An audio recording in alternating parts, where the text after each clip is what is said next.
आज इस युद्ध का 36वां दिन है और ये 36 दिन राष्ट्रपति ट्रंप के अलग अलग रूप दिखाते हैं, जिन्हें आप 36 शेड्स ऑफ ट्रंप भी कह सकते हैं। इन 36 शेड्स ऑफ ट्रंप में राष्ट्रपति ट्रंप का व्यक्तित्व दुनिया को कंफ्यूज कर रहा है, उलझा कर रख दे रहा है। राष्ट्रपति ट्रंप कभी खुद को शांति लाने वाला नेता बताते हैं, तो कभी युद्ध को और भड़काने वाली भाषा बोलते हैं।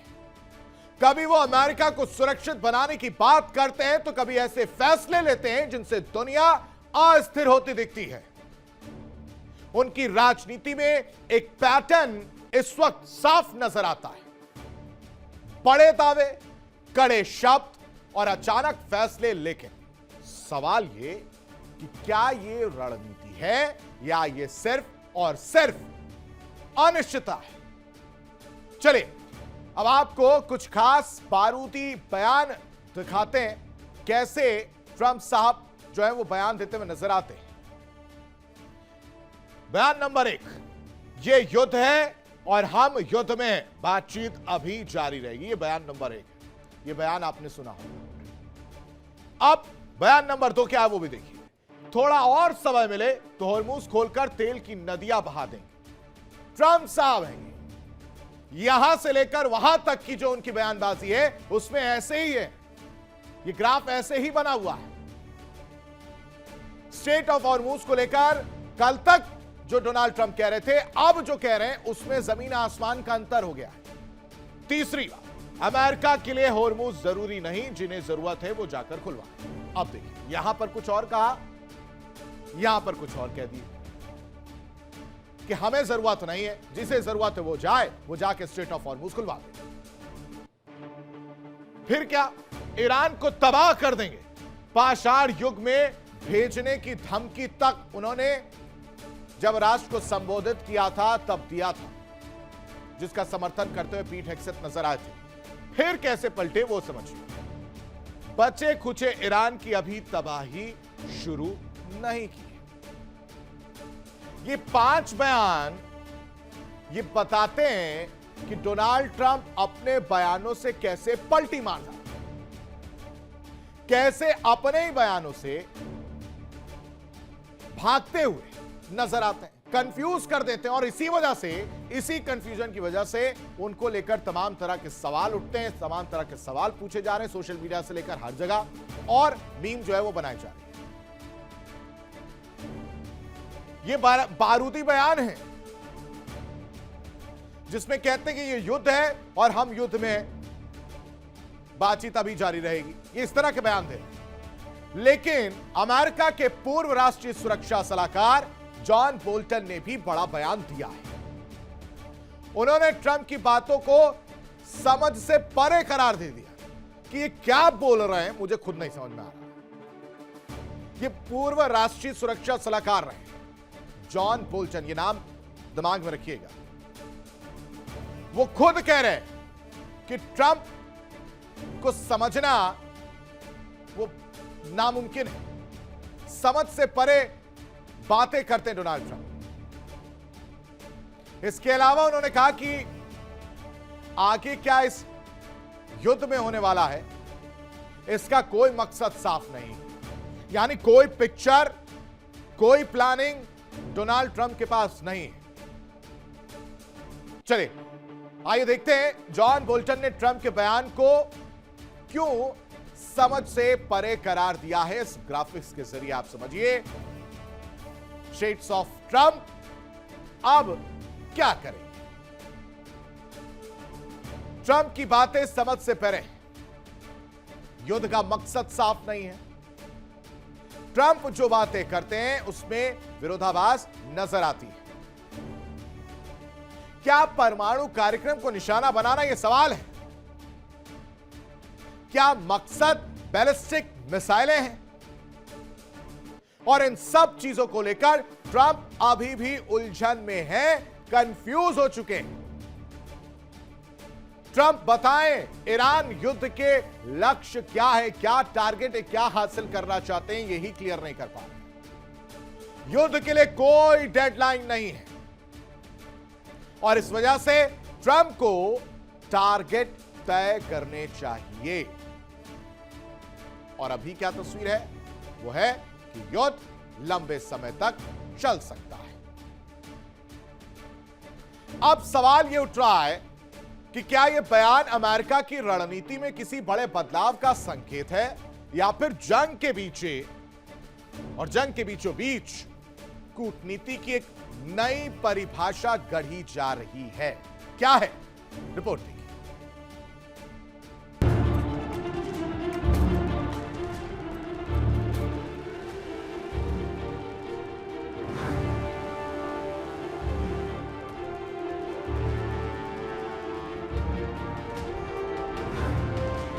मिडिल ईस्ट में शुक्रवार को 2 अमेरिकी सैन्य विमान दुर्घटनाएं हुई,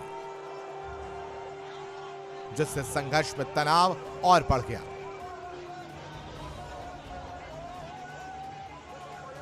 सबसे पहले खबर आई कि ईरान ने एक अमेरिकी F-15E स्ट्राइक ईगल विमान को मार गिरा। एक चालक दल के इस सदस्य को बचा लिया गया, जबकि दूसरे की तलाश और बचाव कार्य जारी है।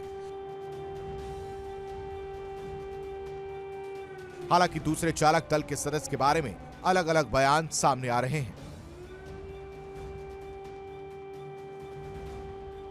कुछ मीडिया रिपोर्टों में दावा किया गया कि वो ईरानी हिरासत में है, जबकि अन्य का कहना है कि उसकी तलाश अभी भी जारी है। एक अमेरिकी अधिकारी ने बताया कि क्षेत्र में अमेरिकी वायुसेना का एक दूसरा लड़ाकू विमान दुर्घटनाग्रस्त हो गया। यह साफ नहीं हो पाया कि विमान दुर्घटनाग्रस्त हुआ या उसे मार गिरा गया या इसमें ईरान का कोई हाथ था। न्यूयॉर्क टाइम्स ने इससे पहले एक दूसरे विमान के दुर्घटनाग्रस्त होने की खबर दी थी। वॉल स्ट्रीट जर्नल की एक रिपोर्ट के मुताबिक अमेरिका और ईरान के बीच सीजफायर कराने के प्रयास ठप हो गए हैं, क्योंकि तेहरान ने प्रस्तावित वार्ता में शामिल होने से ही इनकार कर दिया है। ट्रंप के इस बयान के बाद अब कई बड़े सवाल खड़े हो रहे हैं। क्या यह युद्ध अब और ज्यादा खतरनाक मोड़ लेने जा रहा है? क्या कूटनीति और सैन्य कार्रवाई एक साथ चल पाएंगी या फिर आने वाले दिन और भी बड़े टकराव की ओर इशारा कर रहे हैं? फिलहाल पूरी दुनिया की नजर इस संघर्ष पर टिकी हुई है, जहां हर नया घटनाक्रम हालात को और ज्यादा विस्फोटक बना रहा है। Bureau report, India daily. और इस बीच बड़ी खबर सामने आ रही है, आपके सामने बड़ी खबर रख देते हैं। अमेरिका और इजरायल ने ईरान पर बड़ा हमला किया है। राजधानी तेहरान को एक बार फिर से निशाना बनाया गया। अमेरिका और इजरायल ने ईरान पर यह बड़ा हमला किया। राजधानी तेहरान को एक बार फिर से निशाना बनाया गया। बताया जा रहा है कि रात के अंधेरे में ईरान पर जोरदार हमला किया गया है। तो ये इस वक्त की बड़ी खबर आपको बता रहे, धमाकों से पूरा तेहरान जो है वो दहल उठा है।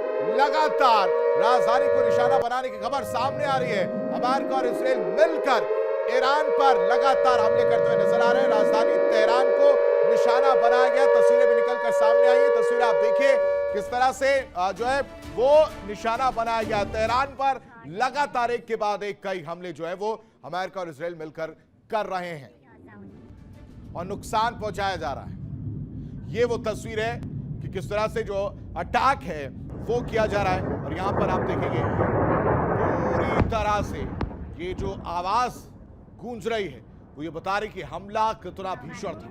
ये जो धुएं का गुबार और आग की लपटें आपने देखी, ये बता रही हैं कि इससे कितना बड़ा नुकसान जो है वो उठाना पड़ा है। इस बीच एक और बड़ी खबर आपके सामने रख देते हैं। एक और बड़ी खबर सामने आ रही है। वर्ल्ड वॉर ब्रेकिंग, ईरान ने दक्षिणी इजरायल पर हमला किया है। ईरान लगातार हमलावर होता हुआ नजर आ रहा है। इजरायल के दक्षिणी हिस्से से मिसाइल टकराई है और लॉन्च होने के कुछ ही मिनट बाद यह मिसाइल टकराने की खबर सामने आई है। मिसाइल हमले का वीडियो भी सामने आया है। अब वो वीडियो भी आपके सामने रख देते हैं।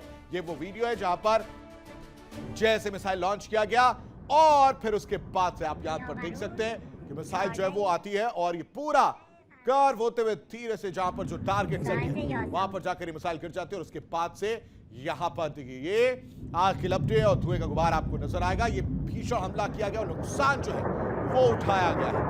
इतना एरिया ये मिसाइल जो है वो जाती हुई नजर आ रही है। उसके बाद से ये टारगेट हिट करती है और फिर ये जो हिस्सा है वो पूरी तरह से धराशायी होता हुआ नजर आ रहा है। यानी एक के बाद एक हमले जो है वो देखने को मिल रहे हैं।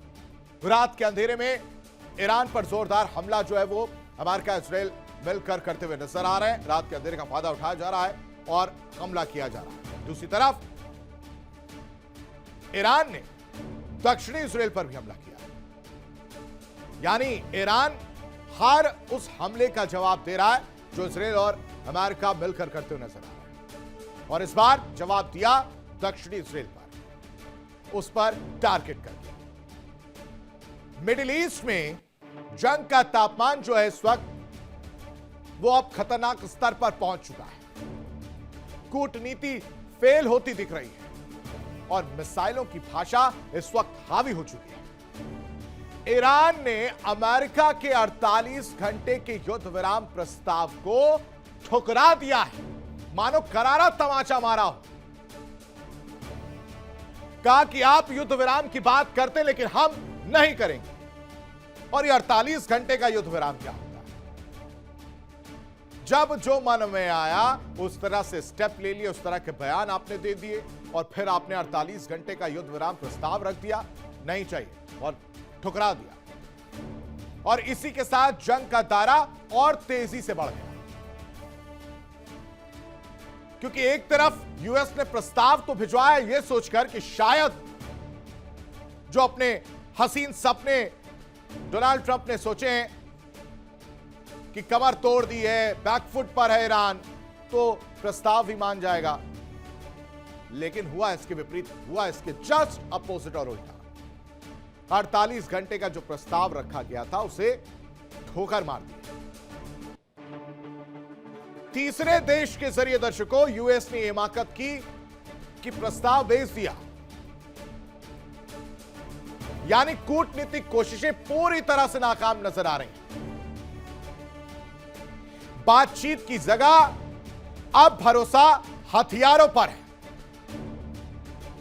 और युद्ध विराम ठुकराने के बाद यकीन मानिए जो हम खबरें आपको दिखा रहे हैं, जो विजुअल्स आपको दिखा रहे हैं, वो ये तस्दीक करते हैं कि हमले तेज हो चुके हैं और आसमान में टकराव की तीव्रता बढ़ती हुई नजर आ रही है। किस तरह से, इस रिपोर्ट के जरिए देखिए।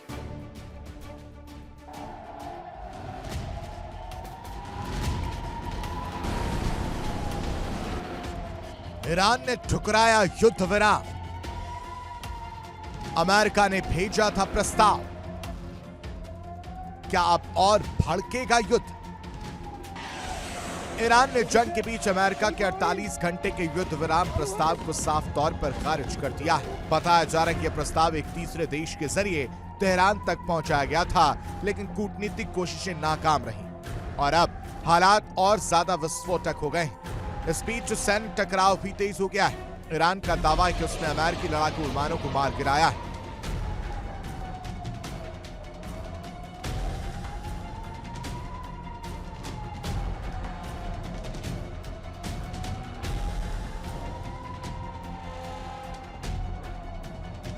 अमेरिकी मीडिया रिपोर्ट्स के मुताबिक हालात बेहद संवेदनशील बने हुए हैं। सूत्रों के हवाले से कहा गया है कि क्रैश हुए विमान से एक पायलट को सुरक्षित निकाल लिया गया, जबकि दूसरे पायलट की तलाश अब भी जारी है। रेस्क्यू ऑपरेशन लगातार जारी है और हर मिनट इस मिशन के लिए बेहद अहम माना जा रहा है।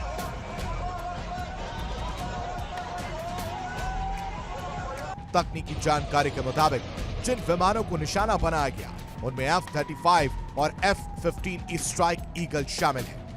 F-15 स्ट्राइक ईगल एक अत्याधुनिक डुअल रोल फाइटर जेट है जिसे आमतौर पर 2 सदस्यीय दल उड़ाता है, जिसमें से एक पायलट और एक वेपन सिस्टम ऑफिसर होता है। ये विमान गहरे हमले और सटीक स्ट्राइक के लिए जाने जाते हैं।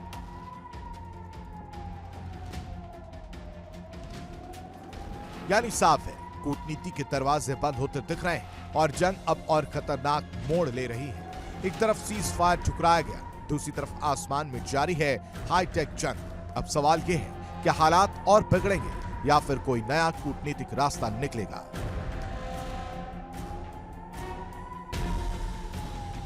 Bureau report, India daily. देखिए इंडिया डेली 24/7 अब आपकी स्मार्ट टीवी पर। इंडिया डेली मौजूद है सभी डिजिटल प्लेटफॉर्म पर लाइव और लगातार। इंडिया डेली 24/7, हर दिन राष्ट्र को समर्पित।